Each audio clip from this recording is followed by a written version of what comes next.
Churchill Shadow, Chapter 12. Bernie, Raw Recruits. 21st of September, Norwood. Bernie swept up the newspaper and letters from the doormat, almost knocking over the coat stand as he turned. He laughed as he righted it, but stood rigid when he saw the brown envelope addressed to him. He slumped down on the stairs and tore it open. His mother came and sat next to him. He read aloud the first few words. "You are requested to report to Colchester Barracks." He handed the letter to his mother, who hugged him hard and kissed him.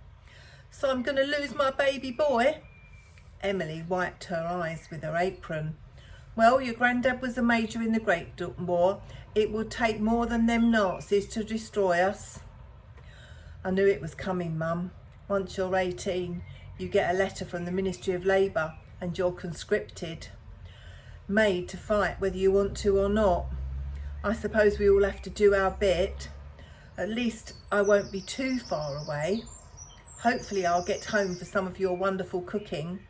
I'm just not happy about you being on your own. You just let me know, son, when you're given leave, and I'll get all I can from the black market to feed you well. Is that another letter in your hand? Oh Lord, it's from Stella. Look, it's got an English stamp.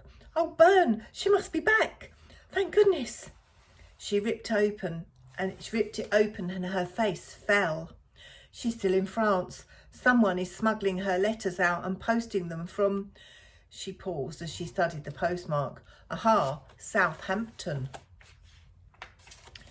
She says she and Martin are fine, but are moving to the south of France into the free zone. Everything's a bit more normal there. That's hard to believe. If it was normal, I could write or telephone her. I wish she and Martin would just come home. What does she think she's doing? She handed the letter to Bernie, who tried to read in between the lines. "Oh, Stella, what could possibly keep you in France when we need you here? I need you.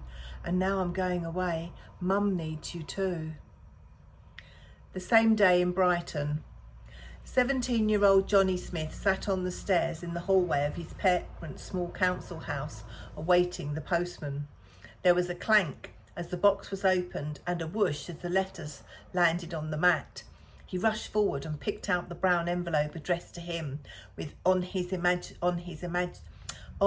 Majesty's service printed in bold black letters on the front. He examined each one of the words on the envelope and slid his finger beneath the seal, almost tearing the letter inside.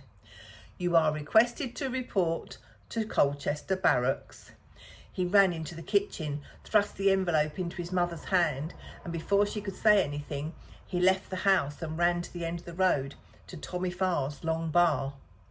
Once inside, he sat down by himself and ordered a tea, which they served early in the day. 3 empty cups were on the table by the time his older brother, Owen, sat down opposite him. "Dad wants a word with you. What you going to sign up for?" Johnny followed his brother back home. "What have you done now, you soppy little bugger?" Johnny's dad looked up from the anvil where he was repairing some shoes. "I've joined up, Dad. I volunteered to go and fight the Jerrys." His father looked at him long and hard. "But you're only 17. "I know, Dad. I lied about me age." "Well, you better come back down the long bar with me then, son, for a pint of beer." "But I'm not old enough to drink." "If you're old enough to join the army, son, you're old enough to drink." His dad stood up and put on his coat. 29th of September, Colchester Barracks, Essex, England. 1,000 18-year-old boys undressed in silence in the huge gymnasium, their actions reflected in the large oval windows. They stood in their hand-me-down pants and vests, waiting for their uniforms to be issued. They had arrived on coaches from all over England, common fodder from poor families. The corporal in charge opened the door and gripped his nose. The acrid smell of nervous teenage body odour permeated the room like a noxious gas. Right then, put on your uniforms, boys, he shouted, showing appalling teeth. The recruits called him Corporal Bluegums. Now, listen very carefully. All listening, are we? That's better. Now, put all those garments you just removed into that suitcase you brought with you. Yes, son, that's the one. The large oblong box-like thing with a handle. Each boy placed his clothes in his suitcase. Now, I want you to take one of those large white sticky labels and write your name and address on it. And that's the address that you have come from. F-R-O-M. Corporal Bluegums took out a large handkerchief and blew his nose. The boys obeyed and addressed their cases. Listen carefully now. You stick the label on the case and guess what we do? Johnny stood next to Bernie in the second row. Store it for us, Corp? The corporal swaggered to where Johnny was standing and put his face so close to their noses touched, and Johnny could smell his breath. No, you little runt. We send it back home to your dear old mum. For those horrible boys who've got mothers, that is. Bernie removed a pack of cards and a small tin of sweets from his suitcase. He'd guess he would not see it for some time. Now he would not have any clothes to wear, apart from any uncomfortable army issue. The corporal formed the boys into a line and trooped them off past the high red brick permanent barracks towards hundreds of wooden huts erected for the recruits. Johnny drew attention to himself again by marching out of time. There's always one. The corporal gave Johnny a long, hard look. When they were alone in their hut, Johnny feigned a punch at Bernie. It's rude of you to stare, you know. Oh, I was just wondering where I might have seen you before. Johnny grinned. Give you a clue. I come from Brighton. On the booze at that wedding reception, I sneaked in. They have weddings every week. It was a regular haunt for free beer. Oh, that's it.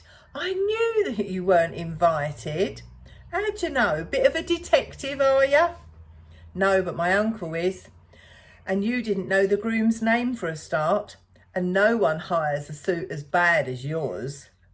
Who's your uncle? Sorry, mate, top secret. Bernie punched Johnny in the arm.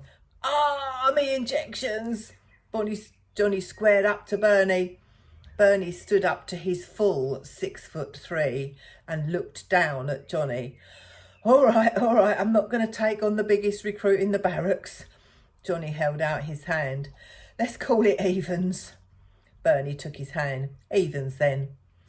He looked down the long, narrow room. It had wooden walls and a highly polished wooden floor. I bet I know who puts a shine on that floor. They cleaned the barracks with the pain of smallpox, typhoid and cholera serum in their arms. The boys were given regular inoculations. Many days were spent dusting and sweeping before the new recruits were given any sort of useful employment. There were 22 straw-filled mattresses in the room, each with 2 blankets folded on top. The boys placed their kit next to their beds. It comprised a big pack, a small pack, webbing and a belt, gaiters, a ground sheet, which doubled as an all-weather raincoat, a kit bag, a helmet and spare boots. At the end of the sleeping area were the washing facilities, 12 basins and 6 cold water showers with no curtains, a cold linoleum floor and clinical white tiles. Attention! Corporal Bluegums was back. The boys jumped to attention. Johnny put his hat on and then took it off again. The corporal glared at him. At 05:30 hours you will wash, put on your singlet, shorts and plimsolls and be ready for physical training at 600 hours. You will place your uniform every night under your mattresses. You will shine those boots until you can see your ugly face in them. You will polish your buttons and you will blanco everything white that needs bleeding blancoing. Is that understood? Yes, Corp, came the half-hearted reply. Yes, Corporal, sir, screamed the corporal. Yes, Corporal, sir, shouted back his conscripts. Bernie caught a glimpse of himself reflected in the window opposite. He almost didn't recognise the figure. The army uniform made him look older like someone else, like someone who would go and fight a war. He wandered along to the showers and studied himself in the mirror. He stroked his hair. The boyish sandy colour had mellowed to a dark gold. His freckles had faded, and he was even taller than his Uncle Walter. "Hey, Johnny, it's quite an art placing a uniform under your mattress so it can be recovered the next morning, looking pressed." Bernie flopped the mattress down on his jacket and trousers. Johnny was struggling with the heavy mattress and folding his trousers with a crease. "Bern, I'd do better, mate, if I just slept in mine." "Right, you hold it up and I'll fold them for you. Now, Johnny, just let the mattress go." "Thanks, Bernie. You all look so immaculate." "Oh, it's just a natural way of life for me. I was brought up by my Uncle Walter, who was, well, still is, a policeman and always well turned out for his duties. He told me for a fact to keep smart. If you want to do well, stay up with me after lights out and do an extra bit of polishing and cleaning. Trust me, it'll pay off later." The 0600 AM physical training was followed by a cold shower and an unappetising breakfast. The days were divided into drilling or testing. This meant the boys were either marched up and down the huge gravel parade ground or subjected to examinations to determine their aptitude for different jobs in the army. Bernie gave Johnny a wide grin. He was given ball bearings, a hub and an axle to assemble. "I spent most of my childhood building and stripping Thompson's grocer's bike." He put the completed task on the desk and watched Johnny finish at the same time. "I used to get old bikes from the dump and mend them and sell them," said Johnny as they left the test room. "What do you think we got for lunch?" Bernie rubbed his stomach. "Floppy cabbage, black potatoes, lumps of grey meat swimming in gravy. Oh, and some rough cut bread. I can't tell you how much I miss Mum's cooking." "Same food as yesterday." The boys made their way to the mess. 2 prunes in yellow water for dessert, all washed down with a lovely cup of bromide tea. Bernie opened the door to the naffy for Johnny. "Bloody awful, the food here." "Never mind, Johnny, me old mate, it's Sunday tomorrow and I know where there's going to be some good nosh. Well, we must give our thanks to the Lord. God help us." Johnny took a tray. After lunch there was a lesson in Morse code. Johnny and Bernie finished together again. "How did you know all that Morse, Bern?" "Well, I was going to join the Air Force and thought that it would help if I learnt Morse. My mum knows a neighbour who's in the RAF, so I was going to volunteer to be a gunner. But when he heard about it, he begged me not to volunteer. He said, 'We're burying 2 a week, Bern. Please don't do it.' So I waited to be called up, and here I am. And you?" "Ah, well, me older brother taught me. We used to tap out messages on the wall between our bedrooms. Mum and Dad never did get to know what we was saying." Sunday the 5th of October, Colchester Municipal Park. Bernie could hear singing from the Presbyterian chapel while he and Johnny played the slot machines in the amusement arcade. "Right, in about another 5 minutes, follow me, full pelt across the park." Bernie dropped another penny in the machine. When the time was up, they ran a 100-yard sprint to the church. A church elder held the door for them. "Sorry we're late," Bernie panted and joined in the last few lines of the final hymn.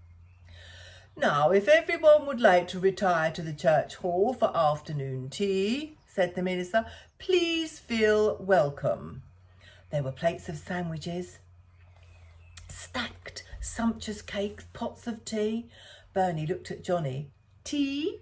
Johnny nodded. "Thank you, so kind." "Milk?" "Oh, yes, please." "Sugar?" "2 lumps, and do hold the bromide." "Best meal of the week." Bernie filled his plate as much as he could eat. The boys were not sorry when their testing was completed. The corporal ordered them to get up half an hour earlier than normal and lined up the new soldiers outside the barracks. Bernie screwed his hands into his fists behind his back. The corporal read from a clipboard. Right then, Whitby, Yorkshire, 1 step forward, Private 010212 and Private 0246. Bernie and Johnny took a step forward and stood to attention. I wonder if there's any Presbyterians in Whitby, Johnny asked with a twinkle as the soldiers marched out of the barracks in their new groups. They accepted their train passes from the corporal and prayed they would not meet him again. An old man at the gate watched them leave. He stood to attention and saluted them, each one. Bernie noticed the Distinguished Service Cross from the Great War on the jacket, and he returned the salute. "Eyes right," he called out to his pals, and they replied with a smart turn of their heads to honour the veteran soldier. By the time they arrived in Whitby on the Yorkshire coast, Bernie was £4.10 up at cards, but he was not a cheat. He had a keen eye and a very sharp memory. Perhaps this is why he expected he would live a charmed life.